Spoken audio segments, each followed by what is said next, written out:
So, this drawing for painting business, and feel free to unmute yourself if you want to heckle. So you want a piece of paper the same size as your painting surface. Here is my painting surface. And what I do is actually give myself that wiggle room, because I always find my drawings get bigger and bigger. So I've just done an inch border with charcoal around that. And then I have, if you can see, the little still life in the corner there. So I'm actually doing it from light.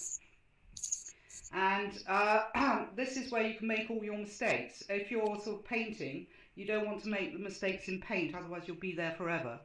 There have been times when I was doing a life painting over about 6 weeks, and I spent 3 weeks painting the foot because it was always in the wrong place. So if you can actually get your composition down on a piece of paper, and I'll show you how to transfer this. This is for future work, not so much for today, but I did want to show you this technique. And also this will help me take you through how to place things on a canvas, how to do a still life. So if I start here with my Dutch gin bottle, which is probably here. So you can be as messy as you like, so I want the basic shape. You can draw through things, so there's my little top, my little handle. And then I want to relate that to the blue bottle, which is about here. And I'm looking at the shapes in between. So there's a shape here. So we got the blue bottle, I think. Blue bottle. And then I've got this yellow jug here. And I'm just looking at where the yellow jug comes. And it's about here. And how to do ellipses. I like to do them like this. So you always trust that one of those marks, one of those ellipses is right. So I'm coming down here with my jug, and I realise I can't put the handle on, but never mind. So I'm coming down here with my jug and a handle, and then so I've got my blue bottle, my gin bottle, my jug, and then I can actually draw through these. So again, if you want to get the ellipse right on the bottom of a jug, draw through it. And here I've got this red bowl here, which comes, I'm just seeing how much of the blue bottle I can see through that red bowl. So it comes around here. And again, drawing through those ellipses. And in fact, that's probably not tall enough. So it needs to come down a bit. So this, here you can make your mistakes. And why I recommend charcoal is that you can erase it so easily. You can do just a proper charcoal drawing, getting the tones right and how the shadows fall. But this is a working drawing. This drawing is going to do something. So there's me lemon, and here's me other lemon, sort of there. So pretty much that will probably do. And just to get the symmetry of objects, I don't know if you remember, so if you actually go down the centre, you can actually balance both sides. It's a little bit harder with a jug. And again with this and lemons or whatever. So that's pretty much all you need to do. And then, in the best Blue Peter fashion, I have one I prepared earlier.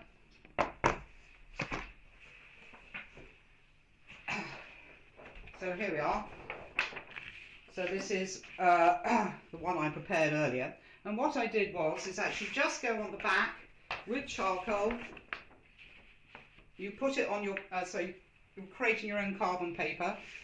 You're putting it on your painting surface, and as I couldn't actually quite fit on the handle of the jug, I can actually shove it over a bit, and then you press through with a pencil, which I just had, or biro,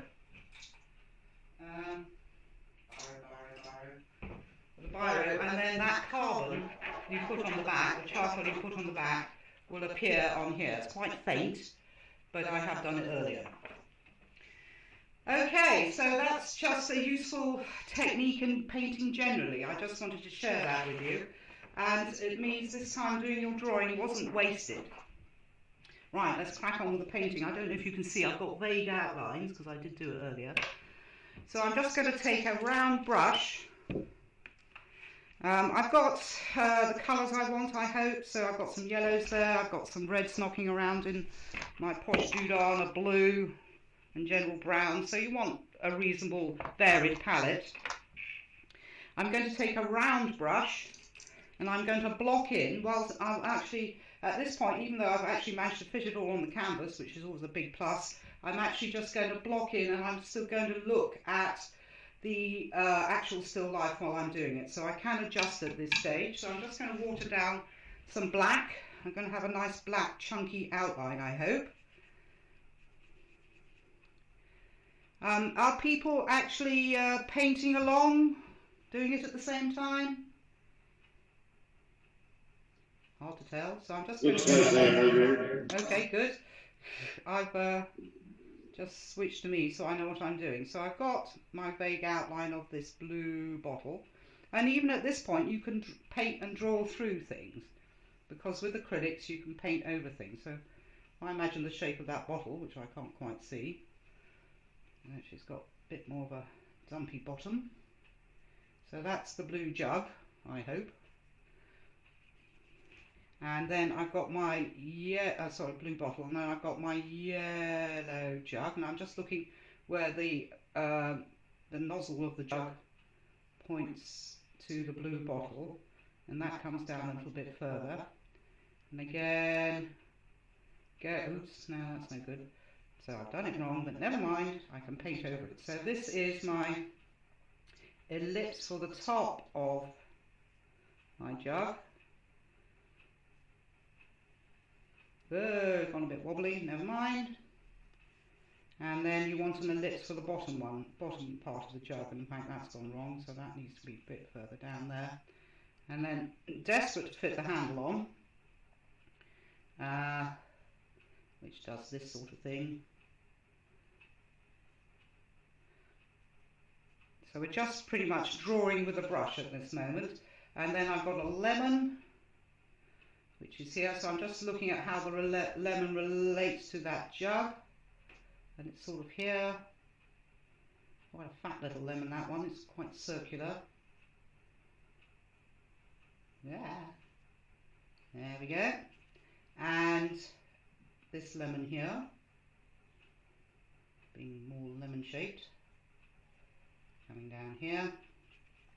And then we've got the red bowl. So I'm just looking at where it comes in relation to the lemon, so it's about there. And I'm just going to do a nice ellipse, I hope. And again, don't worry about making mistakes at this point, you can always correct. There we go. And down here. And then I'm just looking at where the bottom of that relates to that lemon. And shadows. Don't forget, putting in your shadows will make the object sit in space. I'm just thinking about the shadows of these things. And my lips has gone a bit wonky, but never mind. And then we've got the little handly thing at the top. And the handle over here. So I'm just blocking in the basic structure. And then I'm doing the Dutch gin bottle, so I'm just looking at that. That's probably the top. Coming down, and then what you can do, because it's got this very nice round shape, pretty much like that. And then come down here, even though it's got a bit close, but never mind. There we go. And this comes down here, and again I could think about doing an ellipse here. And an ellipse there. Block that in. And I'm just looking at what's going on here. Up and round the corner. Like that. And then there is some background to think about. So I've got the table doing that. And it's over here. And I've got the corner of the room doing that. And then I've got this, I don't know what it's called now, Dido rail? No, not Dido rail, Dado rail. Sort of, vaguely, kind of. I'm not going to worry too much about background, but the objects themselves do actually cast shadows. And perhaps I should have put the black somewhere else. So I'm just going to clean that brush, and then we'll crack on to proper painting. I'm just going to remove that black.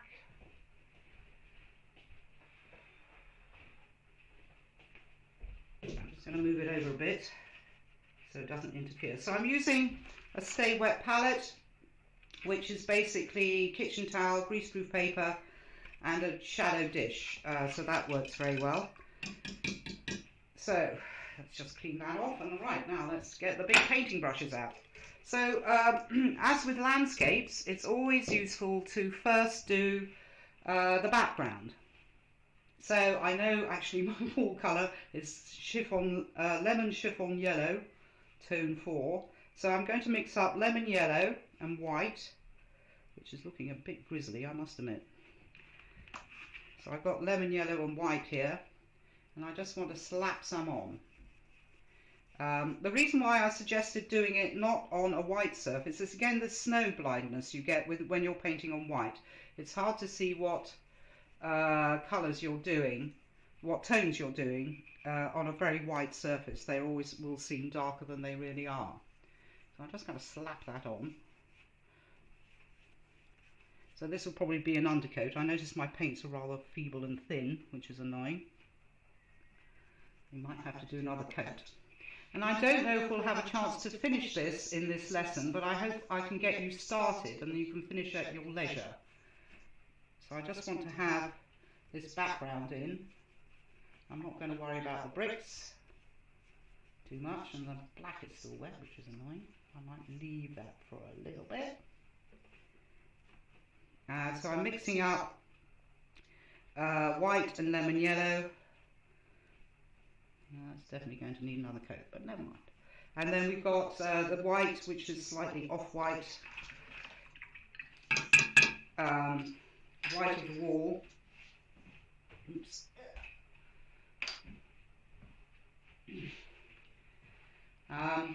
And so I'm just going to pick up some pure white, and I think that will be too bright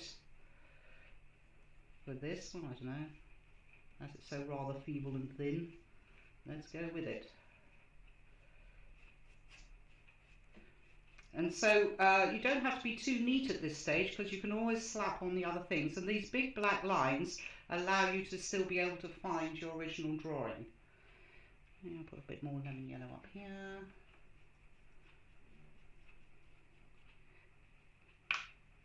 With the paints, I'm just using the little ones I got from the works, which I am finding rather thin. So the more you pay for your acrylics, the better they are.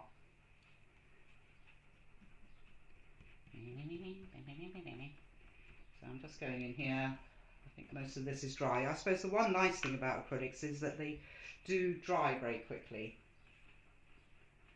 Paint the background. Paint, paint, paint. Ooh, it's coming together already. As I say, this will probably need a second coat, which is a bit depressing when you're painting, but it's just blocking things in quite quickly. And then I might actually do the tablecloth. And again, that will affect how you think about the tones. So, and also when you're doing a still life, it's quite useful to look at the shape the objects create. So you're kind of looking at their footprint. So down here, around the corner, and then there's a shadow there. And then it comes around here, and around here. So this is pretty much the house painting phase of the painting. Just got a bit of yellow on my brush, I'm just going to get rid of that. I'm just looking at what's going on here. So this again, so by painting this white here, you can relate the tones of your painting to this very bright white tablecloth. And again, that's going to need another coat, but at least I'm blocking it in.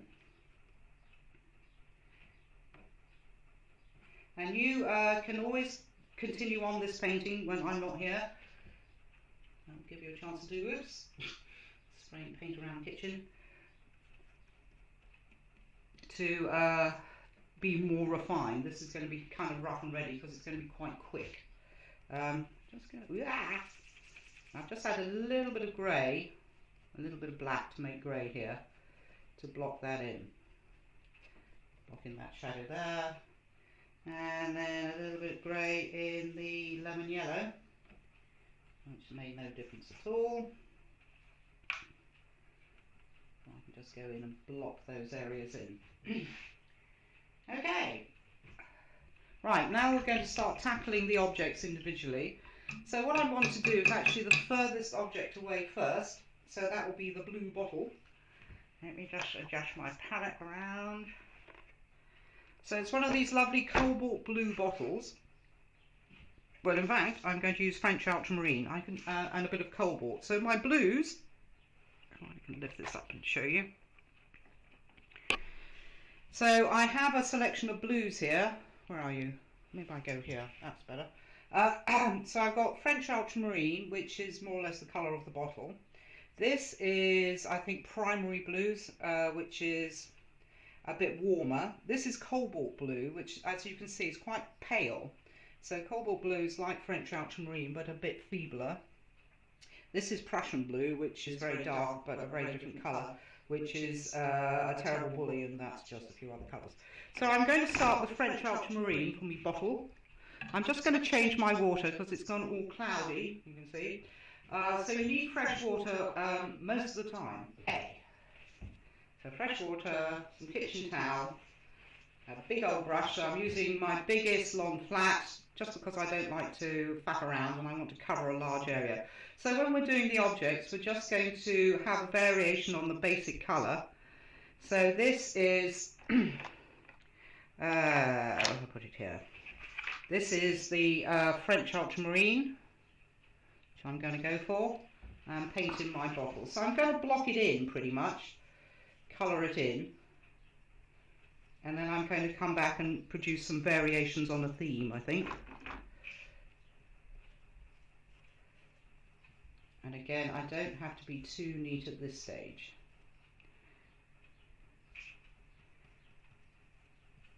So that's your basic colour of your bottle.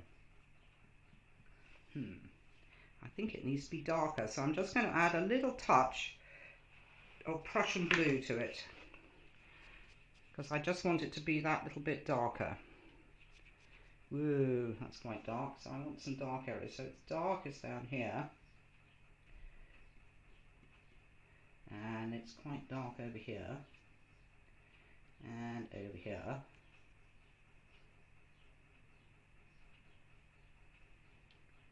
And over here. Again, I'm not worrying about being too neat at this stage.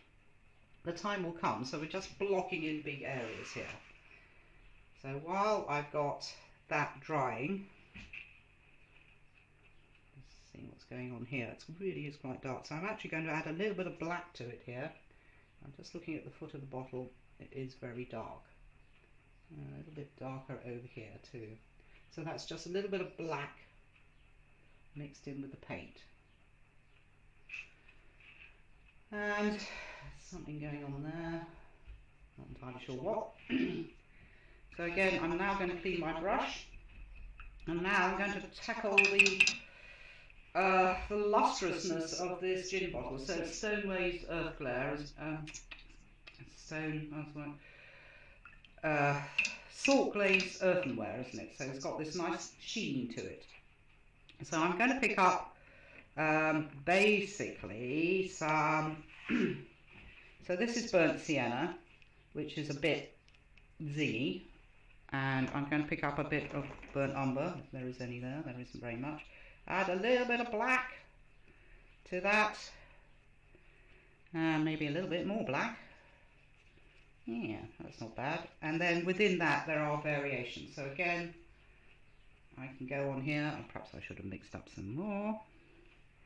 So I'm going to mix up a little bit more and add a bit of black to that. Yeah, that's a pretty good colour. And I'm just going in there. I think that needs a little bit more black, so I'm popping on the glaze. And I'm going to add a little bit of white to this as well, so I can have a variation of tones.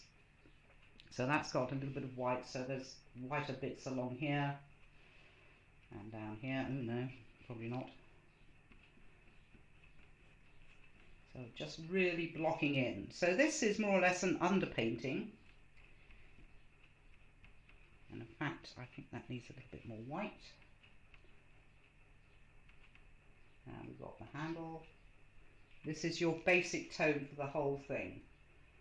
Apart from the fact it's very light down there, so I'm going to pick up a little bit more burnt sienna, which is that terracotta colour, which I think I might keep. Ooh.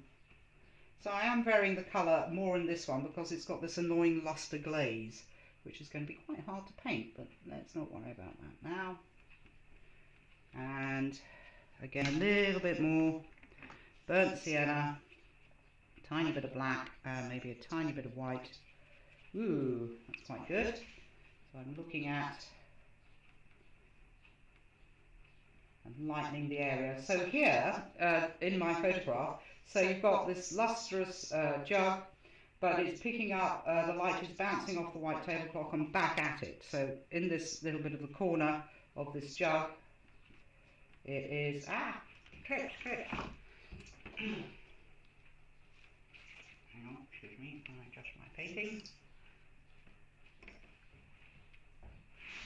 And also, I don't know how many of you are painting standing up or sitting down. Painting like this is often very freeing.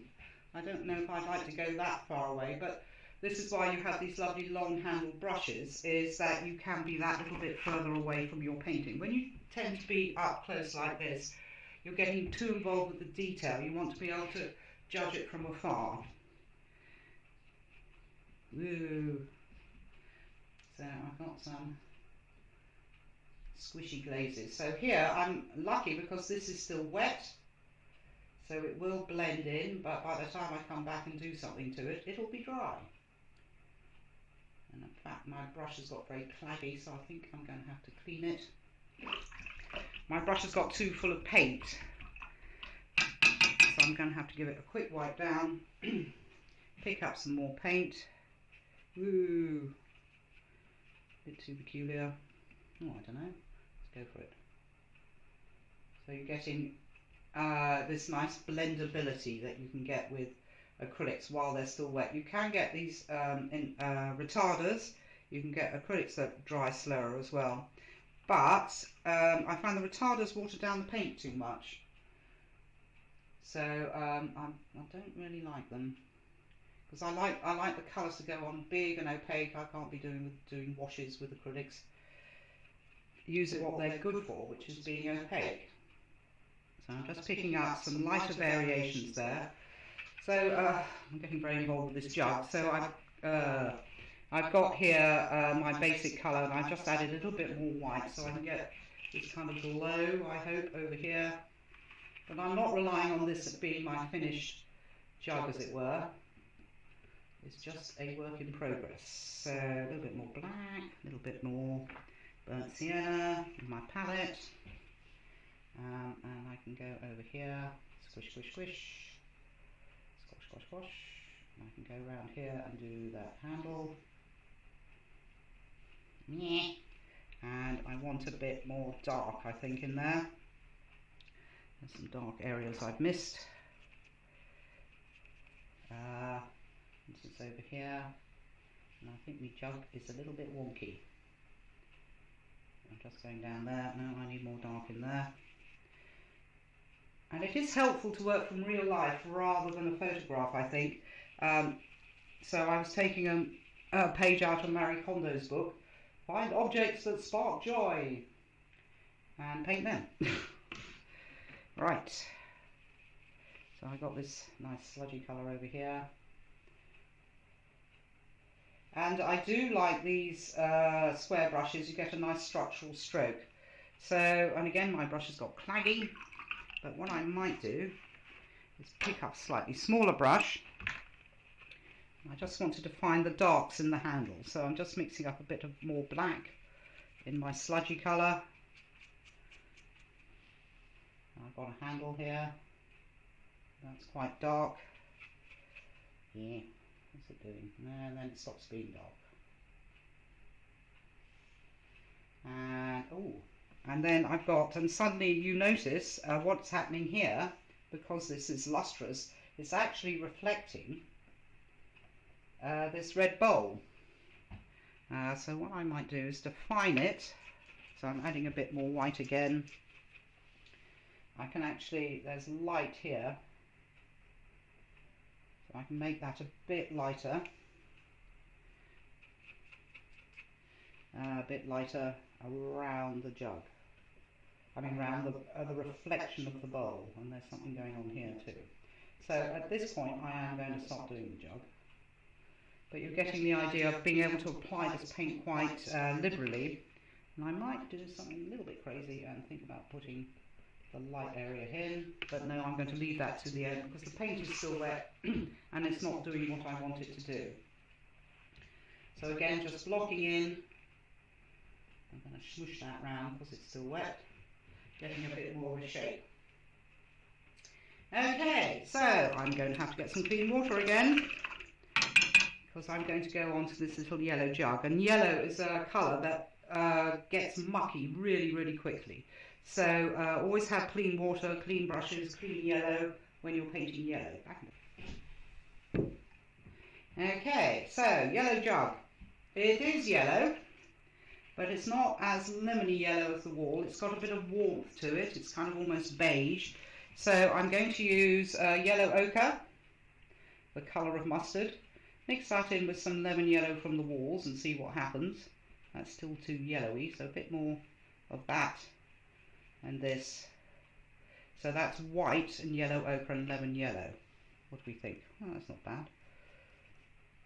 Unfortunately, it's almost the same colour as the background. So I'm just going to add a little bit more white to it and look at where the light is falling on the jug. Yeah. A bit more white, a bit more white. I don't know where to put it best, so there we go. A bit more white. So I'm just looking at my little jug, and I think I might need to do a second coat, but never mind. Get rid of that now. No, this is all wet, it's never going to go, so I might have to do a second coat, get rid of that black line. But on the other hand, I like that black line. So over here I've got the handle, and I'm going in for a different tone. So it's quite useful when you sort of establish a colour of an object, if you have different tones mixed up. That looks almost exactly the same, but never mind. And then we've got some nice yellow coming up here. And again, my brush has got claggy, so I'm just going to wipe it down and think about how to do that shading. So I had a theory, if you use a tiny bit of purple with your yellow, whoa, this is my very posh purple, which is very fiendish but lovely. Look at that, gorgeous. I'm just going to add a bit of water to that so you can see. But if I add that to the yellow, it would hopefully neutralise. But I think the, whoa, I don't know, that could work. So that was just adding ordinary yellow to this purple. So I've got something resembling an almost shadow-like property of this jug. Woo! Which I think I might need to add some more lemon yellow to.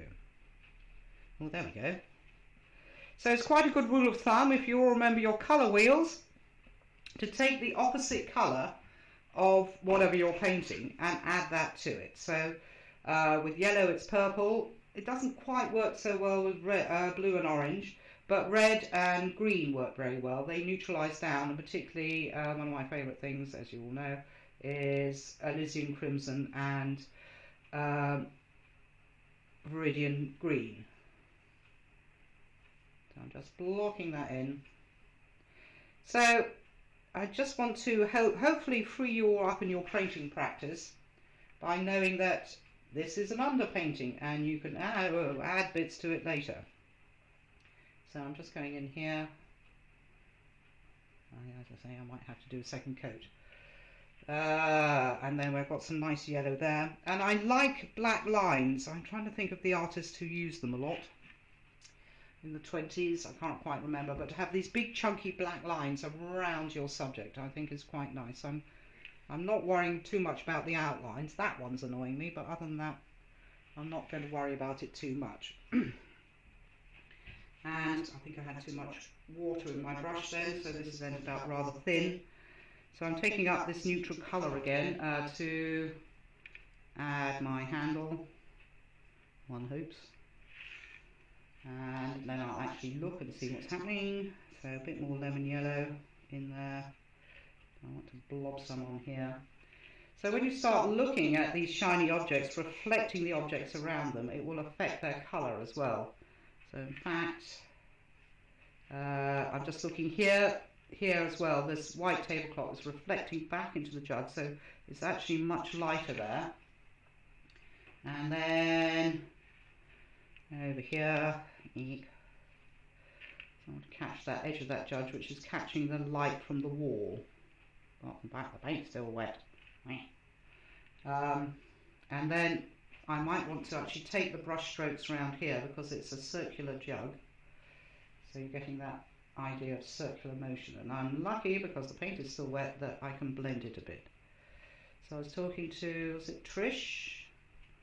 About painting her path. If you actually take your brush strokes around how the object is shaped, that often is a big help to show the viewer of your painting what shape that actually is. So I'm considering most of this an undercoat at the moment, but it's a good start. So I'm going to have to, if I want, I'm going to have to give that a second coat, which is kind of annoying. And then I will go back and add some more, hopefully thicker paint. It's these cheap paints from the works that are very thin and haven't got much covering power. Meanwhile, onto the reds.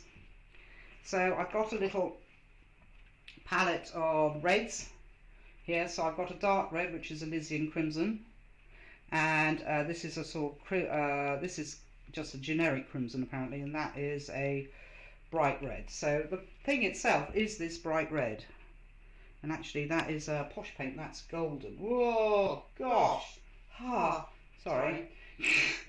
I can immediately tell the difference. So golden is seen as some of the best acrylics you can buy, and I just got this tiny little set for Christmas of 6 tiny little tubes, but I can tell immediately that this paint is just gorgeous. So it does affect how your painting comes out, the quality of the materials you use. But the Galleria sets, they're pretty good. I mean, they're pretty standard. And I think I found the Winsor & Newton professional range. Well, it's just, again, gorgeous. They put more pigment in or something. Because acrylic paints are just basically emulsion. That's going to need another coat, but never mind. Okay, so there's a bit of variation within here. It's got this kind of crinkly edge that's picking up, crinkly sort of reflection that's picking up from the bottle. And we've got that red handle there. Red. And then I'm going to go use this crimson, which is actually that nice heavy body set that Cass Arts had on sale for a while, and I'm going to use that for the lower one. Perhaps I should have cleaned my brush first.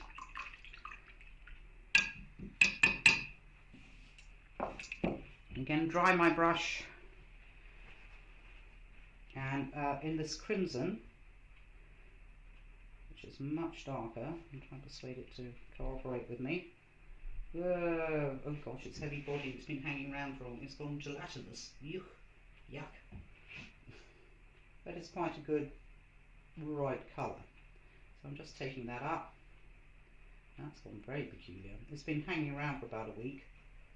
So that was the nice heavy body we got from the works. I mean from Cass Arts. I recommend it because it was a bargain, but some of the colours were really odd. But their crimson was good. So I'm looking at that. And what I might do is just add a bit of oomph to it. I'm just going to take up a dark green, or a green, and mix that up. So I've got green, so this is complementary colours, and that crimson, and we're getting, that's a bit on the green side, we want it to be a bit crimsony. So we're getting a much nicer, well, very, very dark red. I might add some of that brighter crimson so you can see. So a good rule of thumb is use the opposite colour. And again, I might have to wait for that to dry, but you can see, so that's got this nice darkness to it. So I'm just going along there to catch the bottom. And there's all sorts of funny things happening here. And then I've got the edge of that thing there. And I just want to catch the bottom of that. because it's kind of reflecting. And then I'm just thinking what I want to do, so it's going in there, make that seem darker. So it's all red, but it is darker, and I have managed to create a shadow by using green in the red. Now, what am I going to do about that? So I'm just going to pick up that crimson and see if I can use this to darken that area down. Now this has got a weird texture, unfortunately, because it is this heavy body colour that's been allowed to lie around for a week, and also over here. And when dealing with trying to make something lighter, don't add white to red, because then you end up with pink. So I just want this area here to be a bit lighter. That's actually reflecting the wall. So I'm going to add a bit of yellow. Let's see if that works. So I can lighten a red with yellow rather than white, and you get a better effect than if you were to add pink. Maybe a bit more of that. Whoa! And this is wet, so I think I might have to wait for it to dry to vary that colour a bit more. Okay, and I'm going to have to change my water. Okay, so I think I'm going to do the lemons now, and good colour to start with is lemon yellow. So I'm going to pick up just pure lemon yellow, and this is going to take 2 coats. The trouble with yellows is they are very transparent. So I'm going to add a bit of white to the lemon yellow, and I very hope it might thicken up a bit, or not. So undercoat of lemon. Oh dear, that is very thin. I'm just going to use a clean dry brush because it's really not picking up this paint. I think there's too much water in my brush. So I'm picking up pure lemon yellow, slapping it on, which is not making much difference at all. And add a bit of white to that. Oh, there we go. So that's the white and lemon yellow, and I'm really ploughing it on really quite thickly here. But I wanted to get that coverage. I need to cover up all those black lines, having told you to paint them. So I'm adding a bit of yellow to this. Oh gosh, they're so thin. So I'm just adding white to actual yellow, a deeper yellow. Oh, there we go. Ha ha ha. And I'm going over here. And I think I want it to be a bit more yellow over here. But then, again, I want those shadows within the lemons.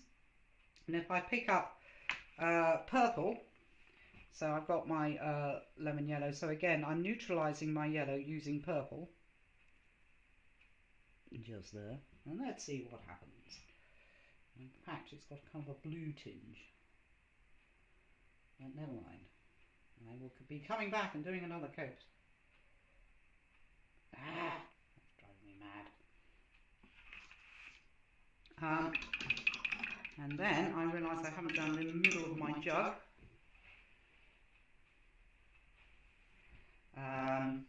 Which is pretty much grey. So I think I might add a little bit of blue to my grey just to make it a bit less stodgy. So I've got black here, and if I add white to that, you get grey, obviously, but it's kind of a dull colour. Well, it's not too bad actually. I'm going to add a little bit of blue to that to buck it up a bit. There we go, getting a cooler grey. So I want to put that area in there.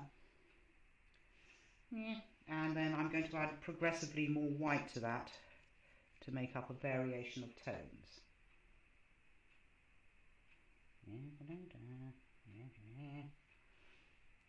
And then I can come back when that's dry, I hope, to catch the ridge of that jar. Ooh, shadows. Shadow, shadow, shadow. So again, a shadow colour. I like to generally mix up a variation of brown and blue. You get a better version of that. But I think the brown's dried up. Ooh, have I got a bit of brown there? A bit chunky. And a blue. And a bit more blue. Oh, I'm going to sneeze, excuse me. So I'm mixing that in with blue and brown, and it kind of makes a sort of a more genial grey, I find. So I'm going to add a bit of white to that and see what happens. So it's got a little bit more brown in there, so it's a warmer grey. Do I want a warmer grey? Yeah, I do. So I've got a shadow here. I just need that to have a bit more covering power. Now I'm going to add a little bit more white to that. And again, if you want to warm it up again, add a little bit of yellow ochre. So yellow ochre to a cool grey sort of warms it up a bit. So there are some lighter areas within here. And I think that is too dark. So I'm going to add a little bit more white to it, which has got a little bit of yellow in it. And go over here. And then this is throwing a shadow. That's not dark enough. So again, blue and brown to make that shadow. This object is casting this circular shadow. So this is a good lesson in underpainting. You can twiddle endlessly with still lifes because they don't move around, and you can get very hyper-realistic. There's a great tradition in America for very hyper-realistic still lifes. If you look online, still life painting and acrylics, you'll see what I mean. But you don't have to go that detailed, and that way madness lies, in my opinion, however. So I'm just putting these shadows on just to ground them, really. And then I'm going to think about the shadows the objects are casting on the wall. So here, oh, that's a nice lemony shaped shadow. That's quite handy. Indicates a lemon. So that's pretty much your undercoat. I don't know if you could see the value of the black lines. I really like those heavy black lines, but you know, you might not. So I'm just going to let that dry. Well, what I might do is just... I will start this way and work that way. I'm going to leave the background for the moment because that can be done at your leisure, as it were. So I want to perhaps do this jug. So a good way of approaching an object is to have variations of the tones that you want. So I've got my yellow, my mixture of yellow, ochre and white to be the colour of my jug. Maybe it's a bit yellow in that. That's not bad, actually. And then I've mixed in a little bit of purple to make these variational tones, and I can always pick up my greys if necessary. Talking of which, I'm just going to give it a little spray just to keep the colours active. So now, whoa, are we getting the... Yes, there we go. So I'm just looking at my little jug, and I'm just trying to cover up that black line. And this is the lightest tone, and in fact I think I want a slightly yellower tone around this edge. The lightest tone of the jug is about here, and I'm just popping on my brush strokes, and there's a little bit of darkness. It's sort of reflecting objects here. I might have to wait for that to dry a bit though. Just here. And then I'm going to pick up a slightly darker tone, a slightly yellower tone though. So I've got my yellow and a bit of yellow ochre. And I want that to be sort of here-ish. Oops. And I'm going to add a little bit more white to that for this area up here. And I've got my little spout just here. And I'm going to fiddle around with that. Oh god, I'm fiddling. And over here, so here, this area here is picking up the light reflected from the wall. So I'm just going to mix up, it's kind of much warmer yellow, so a little bit more yellow ochre, and a bit of more actual yellow, which is this. And I can just see here, there's a bit there, and here, and here.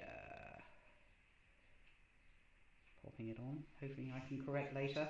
And then this area here, this is really quite pale, so this is picking up most of the light. I got something in my eye. Most of the light over here. I'm just dabbing on this colour here, and then the top bit of the jug handle is picking up the light mostly, but it is got a little bit of reflected light down the back here. And you can see I'm using this long flat brush, but I can still get quite a good angle. So I'm picking up some of the tonal colour, which is the yellow mixed in with the purple. And I can just pop those in there, I hope. And you can see by varying the colour, so I'm actually still using the colour I put on originally for this dark area here. But over here, again, this yellow jug is picking up the reflected light from the tablecloth. So I can go in there, ooh, and I can see a lemon vaguely reflected in it. And then it goes a bit darker grey over there. So I'm just going to put a little bit of grey, which has got blue in it, so it's turned green, so a little bit of purple to make a slightly darker variation on the tone. And I'm just going in here where it's darker. In fact, I think it should be darker again. So getting this idea of a three-dimensional form in space. Not just having it all one colour. So it's got light reflected there and then actual light from here. And then I've got a little bit over here. And I want to go darker again to get that darkness of that jug. So I'm going to pick up a little bit of black. I just want that to be darker. Ooh, I think it's gone blue again. So there's quite a dark area just here. And along here. Can you see the reflected light in the jug handle? And actually that's quite a stark line.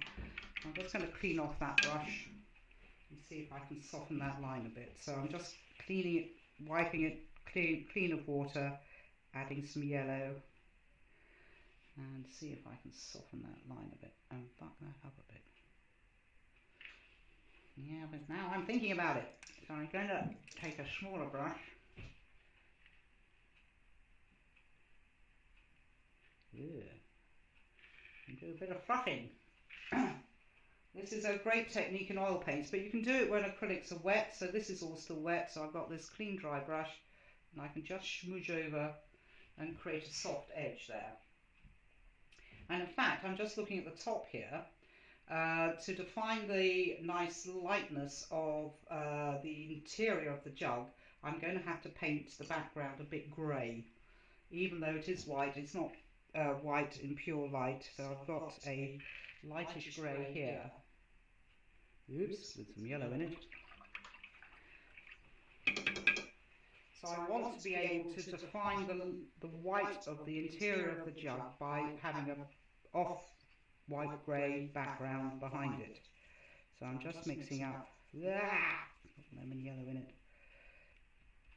And that's going to go green on me. So I was just mixing some white into my variation on grey. I think I'll have a little bit more white there. So I want that to be a little bit greyer.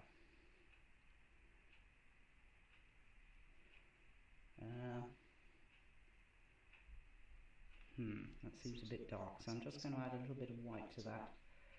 But you just need to define white areas by actually often the dark behind. And then, I suppose I could put the top of the dado rail in. And then I could think about the shadow of this jug. It's always a good idea to put the shadows of objects in, because that sort of places them in space. So I've got this kind of mid-grey here, which I think is a bit harsh. I'm just going to clean my brush off and fluff around with it a bit. And again, it's the dark of the shadow is defining the edge of that jug. And again, it's the dark of the shadow on the wall to finding that light area of that jug. Almost, almost, and then I'm going to go in, because I know that is still wet, I'm going to go in with some white here and try and soften that edge a bit, and maybe have a different shape brush. Yeah. Okay. Alright, and then I need a little bit more white here, I think.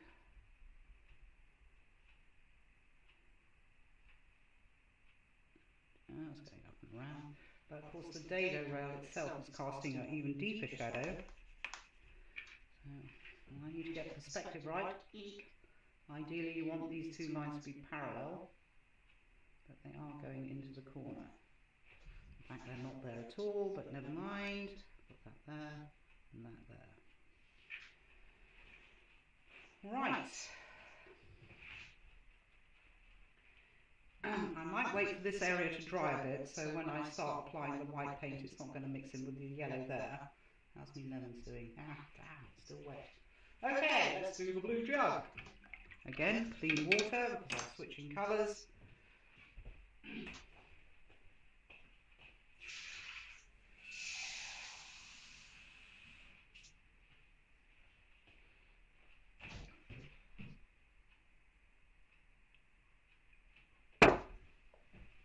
Okay, I really need my lemons to dry, and that was one thing I wanted to show you. Okay, back to me blues. So here we have my little gang of blues.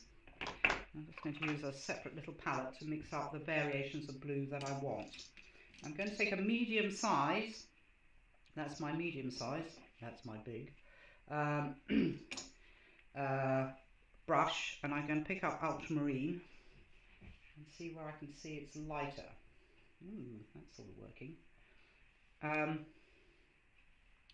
So you've got this very nice deep blue of the bottle, and over here it's a little bit lighter. I've got something there. It's a little bit lighter just here, and in fact that is picking up reflection from the wall again. Just trying to keep that straight.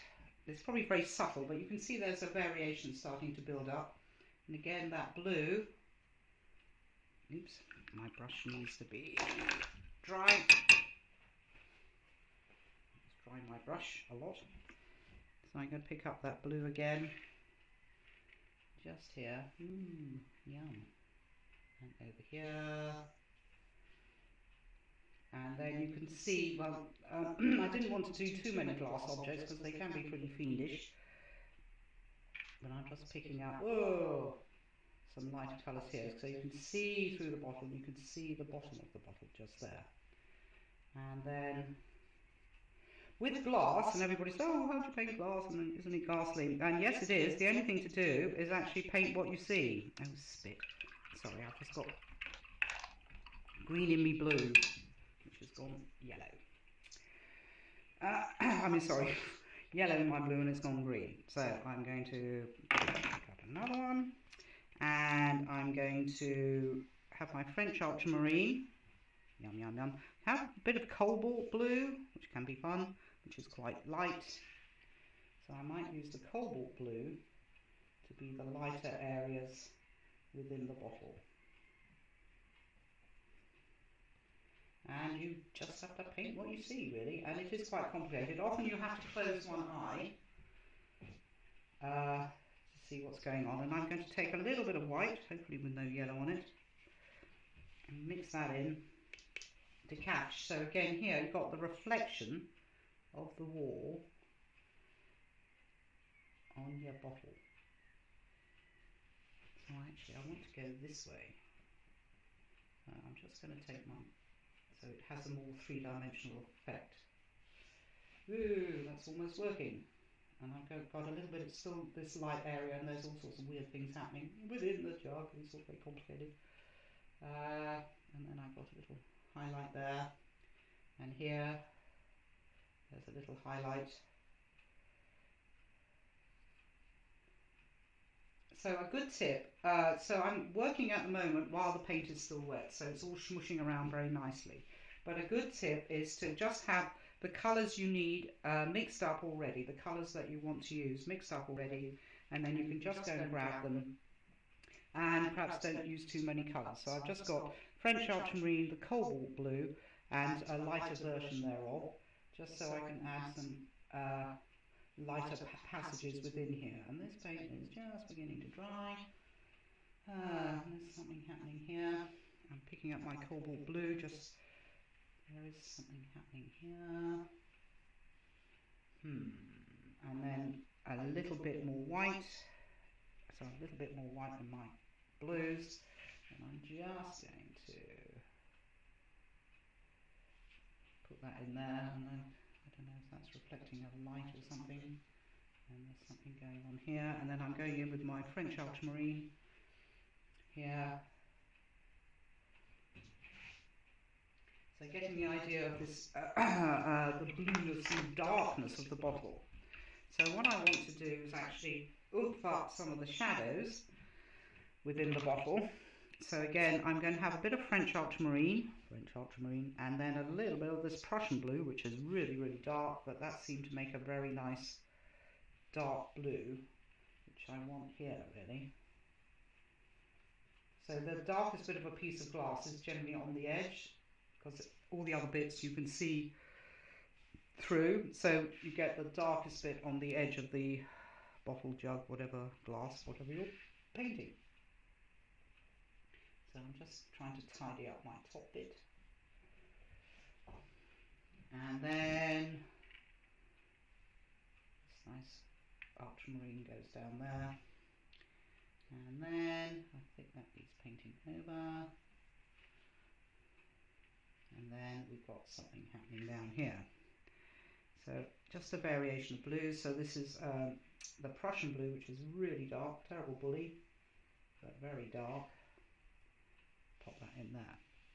So we're getting the idea of the transparency of the bottle. And then the final touch will be adding the highlights, which I probably will leave to the end because the paint is still wet. So up here, so I've got this reflection from the wall onto the bottle, and we've got those light areas there. I've got something weird happening here which I completely didn't notice, which is quite light. So here, so I've got this kind of reflection of the tablecloth happening here, and then the objects reflecting back on it. Is that working? And well, I could show you the highlights. No, I think I'll wait because it is still wet. That lemon's still wet. Okay, let's go on to the luster jug. Again, I will change my water because it's all blue.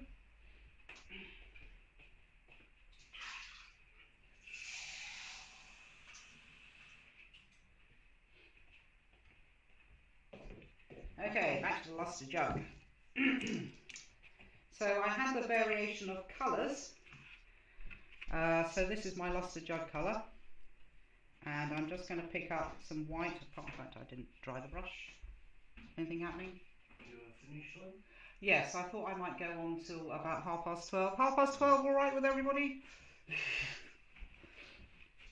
Back to my luster jug.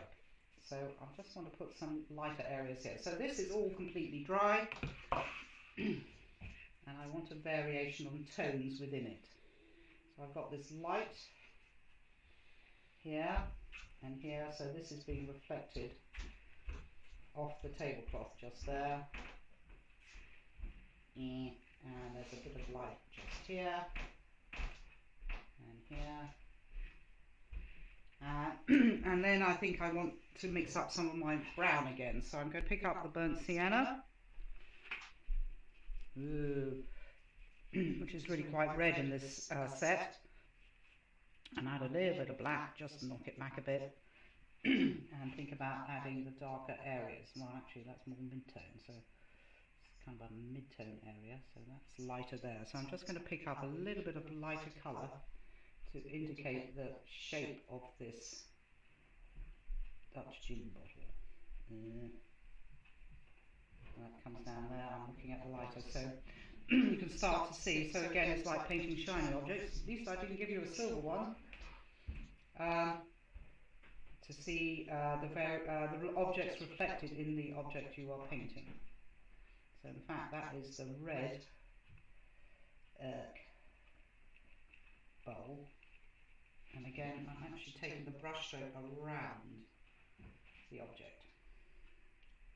I think that needs more white.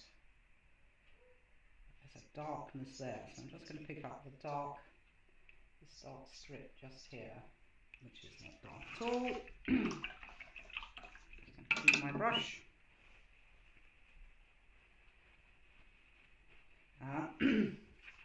And then,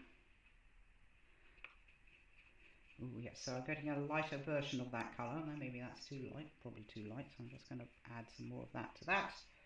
And add this and this all. Again, taking the brush strokes to indicate what's happening. Gosh, it's like going down a rabbit hole starting to look at this. And that's got a bit of yellow in it. So I'm going to just add a little bit of yellow ochre. And again, it's reflecting the wall. Down here a bit. And over here a little bit too.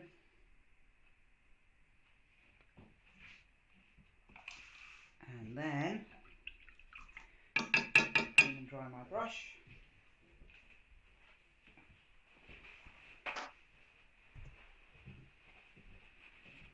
Right, so there's a darkness within there, so I'm just going to pick up actually the light to define the dark. So just here, there's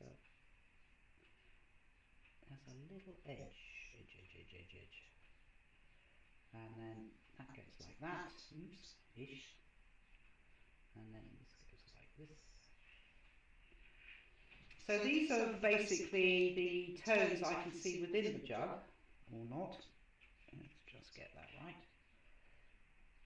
Because I'm actually stuck with the basic colours, which was burnt sienna and black really, with a little tiny bit of yellow ochre, I can refine the colours quite easily. And what I'm doing now is actually taking the brush around the shape of the jug.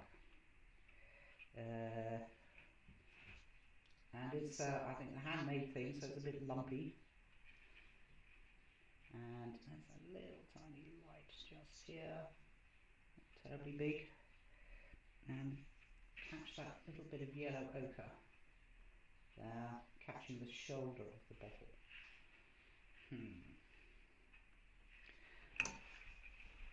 So again, it's helpful to have the tones you're using within the object sort of there available to you, and also keep to a reasonably limited palette with acrylics, because it's often really hard to find that colour again. So I'm just mixing up some darker versions of that. And I just want to have it here, I think.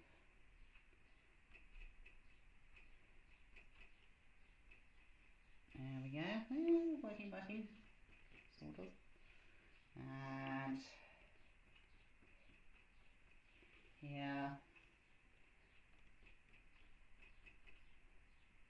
It's got that shape to it, in fact. And then the handle. So I'm just going in here, and I want to get rid of most of that black line. And again, I'm going to mix up a little bit more of the dark colour. So this is the burnt sienna and the black, which is actually the handle is casting a shadow here. And I can always go back and correct shapes or things that have gone slightly wrong by doing the background. So that is quite nice, and a little bit more, a little bit lighter. So again, trying to take the brush strokes around what that object's doing. And I'll take a little bit of lightness there, I think. No, maybe that. And then we've got the handle, doing the handle type thing. And then I think I want to finish this bit off. And again, that is actually catching the light reflected off the tablecloth. Okay, and so I want it a little bit lighter here, and a little bit lighter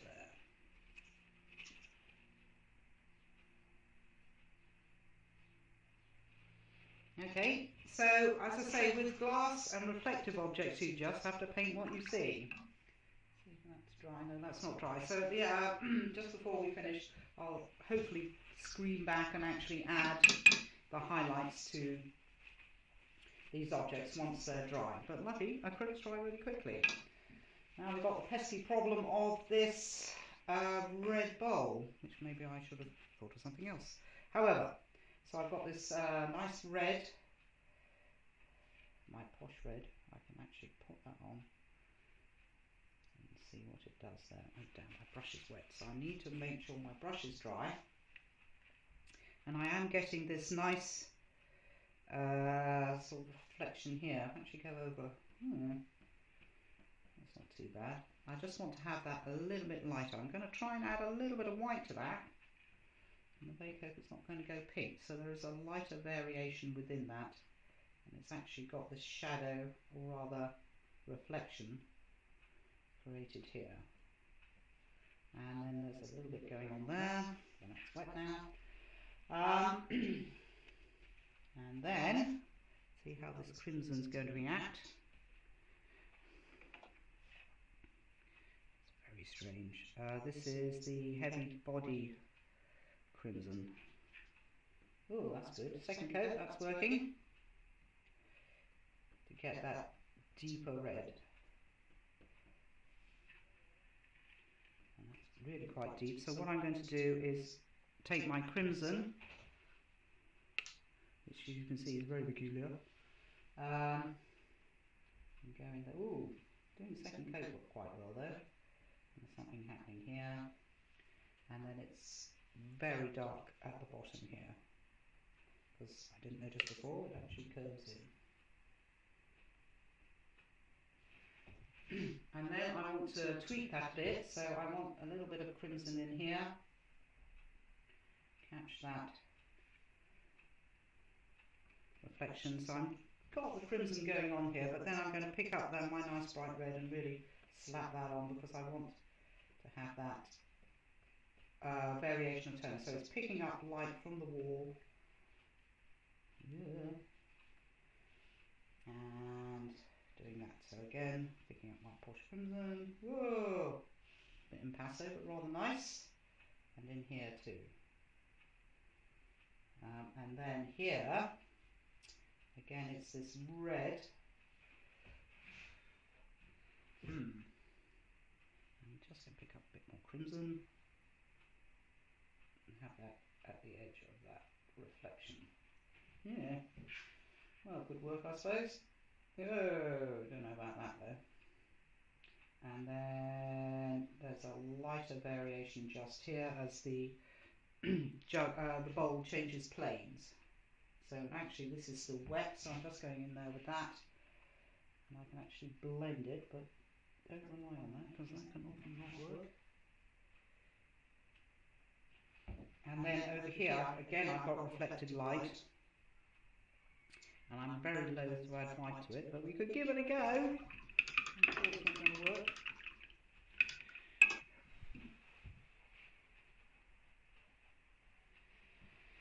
Right, white. Really, am I going to add white? Over here, it's going to turn pink on me, I know it is. But it's picking up this light. And I think I'm going to go in with yellow, I hope, to blend that around a bit, otherwise I'll just end up with pink. Now I've ended up with yellow. Never mind. Okay, so I'm going to pick up some of that crimson. Ah, it's going to pink on me.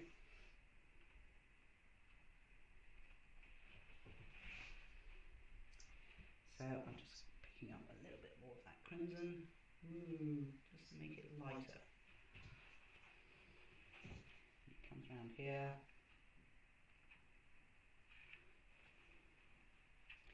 think I might quit while I'm ahead on that one.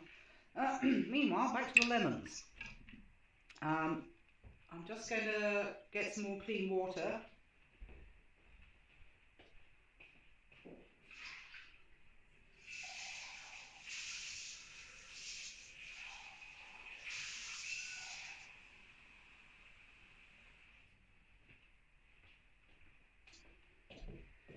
Let's hope this lemon is dry.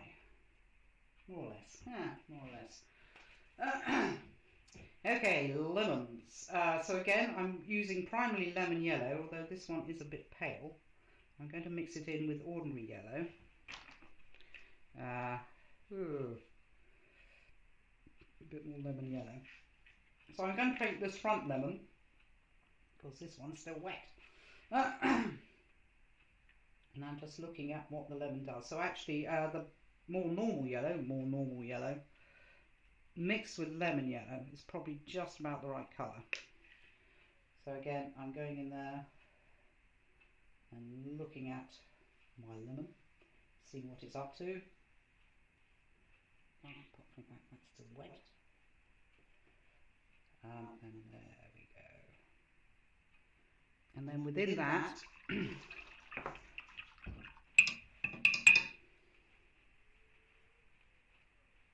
I'm going to add a little bit of white. So I'm going to take white straight from the tube practically and pop it on here to get that, to make it seem rounder.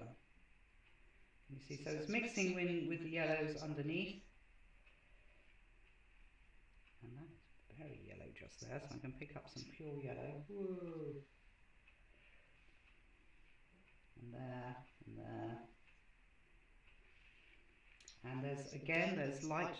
The lemon has got this reflected light at the bottom here. So I will then worry about the other bits in a minute, the shading. And that needs to be really quite lemon yellow, I think. There we go. And now I want to kind of sculpt the shadow in the lemon, as it were. I'm just going to take that, see if I can cover up that outline, but it's a bit too feeble. Never mind. And then, so I've got this variation, it's still wet, of purple. Oh, it is. But I'm seeing a lot of bluey greens in there, so in fact I'm going to take a little bit of cobalt blue and mix that in. And that's my sort of dark lemon shadow colour. It might be too dark, but let's give it a go. Oh, that's a bit too dark. So it's fascinating, once you start looking at lemons you can't really stop. So I'm going to add a little bit of lighter colour in there, because I'm finding that a bit too strident. So again, looking at what your lemon's doing, and again you can take your brush strokes round like the lemon. And there's a bit of shadow at the bottom, so we can use the hair. So there's a tiny bit of shadow here.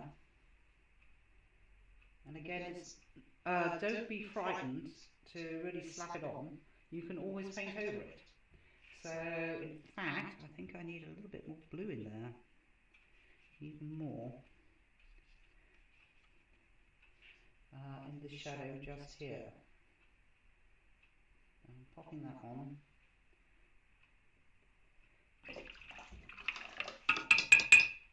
And then I want to soften the lines between these two tonal areas. So I've got my lemon yellow, and I've got my shadow colour, so I'm going to take some lemon yellow, got my lemon yellow and my shadow colour, and I'm going to add a bit more, lemon yellow to it. Oh, in fact it's too feeble. And yellow, and kind of put that on to be, that's got too much white, the junction of the shadows. No, that's too pale. I'll just add a bit more dark to it. And we're kind of building it up. And then down here at the bottom, I am just going to take some of that pure yellow and mix that in here.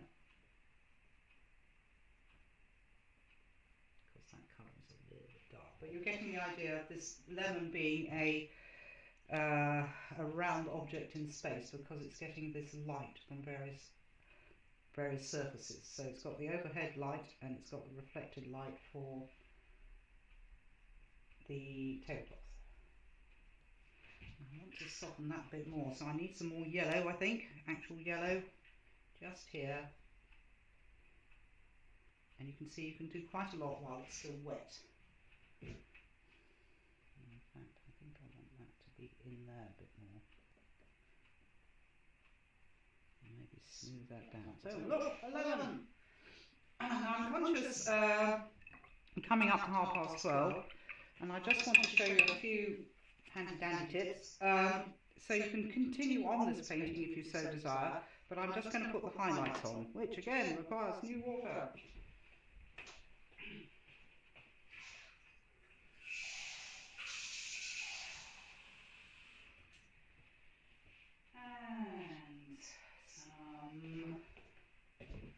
I think I need a little bit more white. I haven't figured out what I've done with it.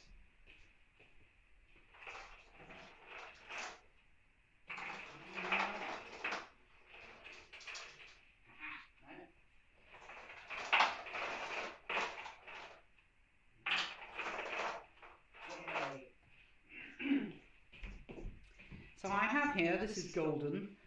This is my Christmas present, these little tubes. So I'm going to use that because this is titanium white. So if you want a white to be white, use titanium white. Zinc white is more for mixing.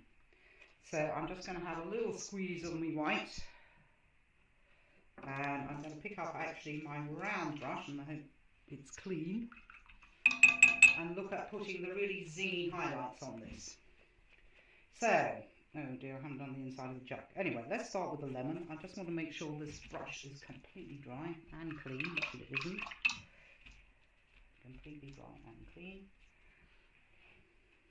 And I'm going to pick up some of that white, and I just want to put the little highlights here. So, ting, ting, another ting, and a ting. So I'm actually going to build that up in dots. And then we've got the handle, and we've got the edge of the jug. I'm sorry I didn't finish this, but that will have a little gleam there. Oops.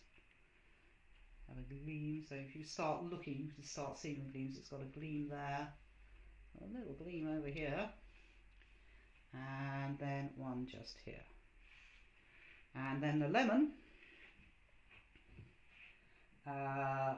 Although this is still wet, it should still work, so you can put on this kind of pitted green for like the skin of the lemon. I mean, sort of white. What am I talking about? I'm running out of words. So you get that nice gleam, and in fact I might put another big one on there.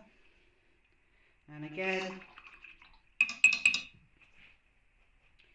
I'm just going to clean dry brush, pick up a good old blob of it on the end of your brush. I learnt that from Rolls Harris, but let's not talk about that.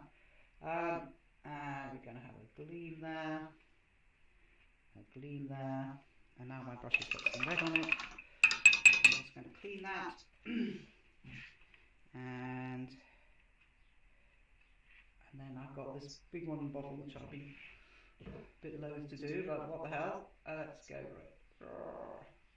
So we're getting the idea of this kind of gleaming of the very shiny objects, and you should always leave the last bits of gleam for the end of the painting, although I don't think this painting's finished. And what I will do, maybe, probably, is go in and give it another coat down here, and also the yellow at the back, give it another coat, because I think I might like to finish this now, getting quite into it. Okay, so I think that's it.